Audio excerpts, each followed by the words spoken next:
ఇటీవల రాహుల్ గాంధీ గారు మిగిలిన అనేకమైనటువంటి రాజకీయ పార్టీలు నాయకులు గుంటూరుకు వచ్చినప్పుడు ఆ జరిగిన బహిరంగ సభలో ఒక భరోసా ఇచ్చారు.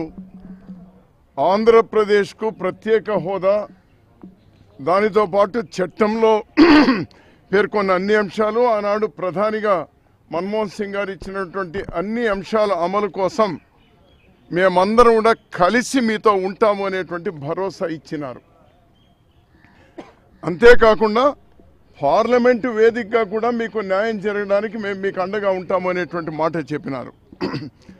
దానికి కొనసాగింపుగానే ఈ నెల 17వ తేదీ నుంచి పార్లమెంట్ సమావేశాలు ప్రారంభం కాబోతా ఉన్నాయి.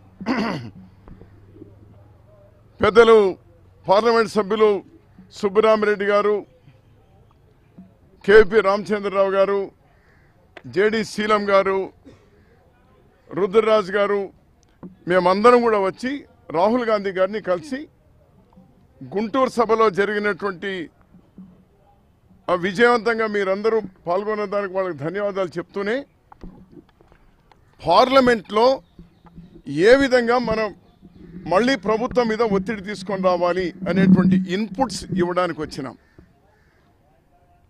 ఈ మధ్యలోనే ఆంధ్రప్రదేశ్లో తెలుగుదేశం పార్టీ, తెలంగాణలో టీఆర్ఎస్ పార్టీ ప్రత్యేక హోదా గురించి,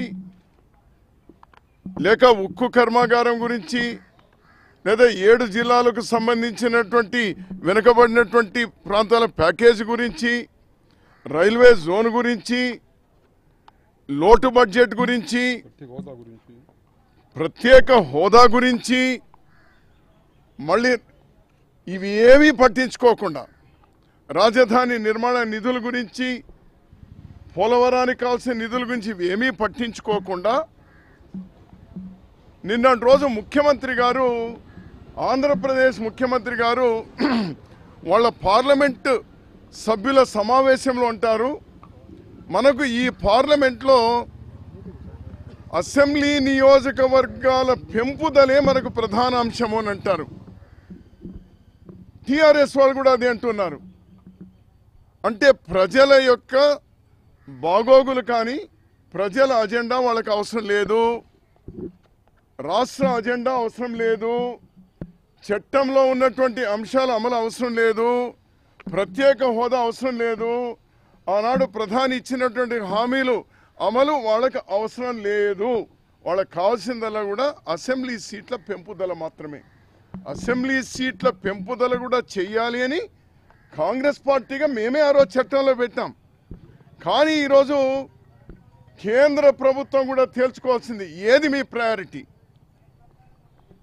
అసెంబ్లీ నియోజకవర్గాల సంఖ్య పెంపుదల మీ ప్రయారిటీనా, లేక రాష్ట్రానికి ప్రత్యేక హోదా, మిగిలిన అంశాల అమలు మీ ప్రయారిటీనా తేల్చుకోవాలి. అందుకోసమే ఒకవేళ ఈ పార్లమెంట్ సెషన్లో చట్ట సవరణ కోసం పార్లమెంటు ముందుకు వస్తే కాంగ్రెస్ పార్టీగా ప్రభుత్వం మీద పార్లమెంట్లో ఒత్తిడి తీసుకొని రావాలి. మిగిలిన భావజాలం ఉన్నటువంటి అన్ని రాజకీయ పార్టీలను కూడా కలుపుకోవాలి. పార్లమెంటు సాక్షిగా మీరు సమయాన్ని నిర్దేశించి, కాల పరిధిని నిర్దేశించి, ప్రత్యేక హోదా ఎప్పట్లో అమలు పరుస్తారు, మిగిలినవన్నీ ఎప్పట్లో అమలు పరుస్తారు, నిధులు ఎప్పుడు ఇస్తారు, 2 రాష్ట్రాలకు సంబంధించి కూడా చెప్పిన తర్వాత దీన్ని టేకప్ చేయాలి అనేటువంటి స్టాండు కాంగ్రెస్ పార్టీ తీసుకోవాలి అని మేమందరం కూడా కోరడం జరిగింది.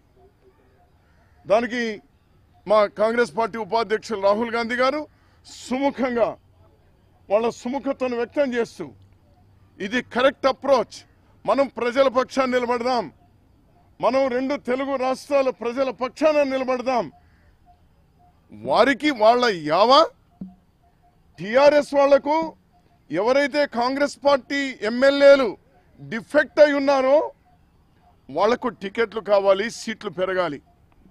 తెలుగుదేశం పార్టీ వారి యావా జగన్ పార్టీ సంబంధించిన ఎమ్మెల్యేలను చాలామంది చేర్చుకున్నారు, కాంగ్రెస్ పార్టీ చాలామంది సీనియర్ లీడర్లు చేర్చుకున్నారు. వాళ్లకు సీట్లు అడ్జస్ట్మెంట్ కావాలి, సీట్లు పెరగాలి, అది వాళ్ళ యావ.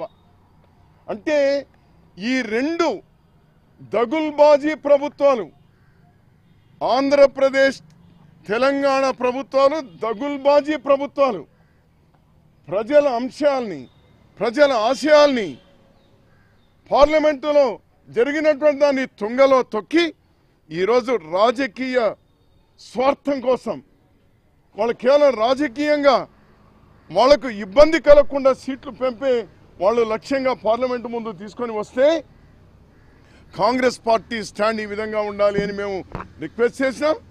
రాహుల్ గాంధీ గారు సానుకూలంగా స్పందించినారు. కాంగ్రెస్ పార్టీ స్టాండ్ ఇది ఉంటుంది అని చెప్తూ సిపిపిలో మాట్లాడతాం. అదేవిధంగా మిగిలిన అన్ని రాజకీయ పార్టీలతో కూడా యూపీఏ భాగస్వామ్య పక్షాలన్నింటితో కూడా అటు లోక్సభలో కానీ ఇటు రాజ్యసభలో కూడా మేము మాట్లాడతాము, నేనే స్వయాన కూడా మాట్లాడతాను అనేటువంటి మాట వాళ్ళు చెప్పినారు. రాహుల్ గాంధీ గారికి ప్రత్యేకమైనటువంటి ధన్యవాదాలు. కాంగ్రెస్ పార్టీగా మేము డిమాండ్ చేస్తున్నాం, టీడీపీని డిమాండ్ చేస్తున్నాం, టీఆర్ఎస్ని డిమాండ్ చేస్తున్నాం, బీజేపీని, మరీ ముఖ్యంగా వెంకయ్య నాయుడు గారు చాలా ఉత్సాహంగా ఉన్నారు సీట్ల పెంపు కోసం.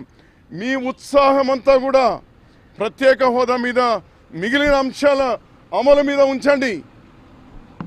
లేదంటే కాంగ్రెస్ పార్టీ మిగిలిన పక్షాలు ఆ స్టాండ్ తీసుకోవడమే కాకుండా ప్రజల్లో కూడా మీ మీద తిరుగుబాటు వస్తుంది. జాగ్రత్త అని వాళ్ళని హెచ్చరిస్తా ఉన్నాం.